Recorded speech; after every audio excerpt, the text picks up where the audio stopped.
Hello guys, இதுதான் rack passage. உலகின் மிக ஆபத்தான ஒரு கடல் பாதை.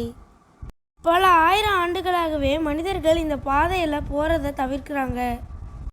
இந்த பாதை தென் அமெரிக்காவின் தெற்கு முனைக்கும் அண்டார்டிகாவின் தெற்கு ஷெட்லாண்ட் ஐஸ்லாண்டுக்கும் இடையில் அமைந்திருக்கு.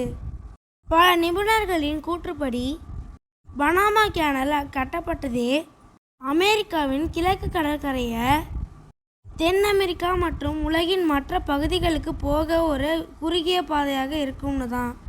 இது சரியான கூற்று தான். ஆனால் பனாமா கேனல் கட்டுறதுக்கு இது மட்டுமே காரணமாக இல்லை. இதுக்கு வேற ஒரு பெரிய காரணமும் இருக்குது.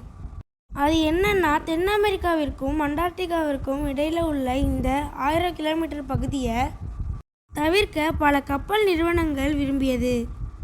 இந்த இடத்த கப்பல் நிறுவனங்கள் ஏன் தவிர்க்கிறாங்க, இதை ஏன் மரணத்தின் நுழைவாய் அப்படின்னு சொல்கிறாங்கன்னு அடுத்த வீடியோவில் பார்ப்போம்.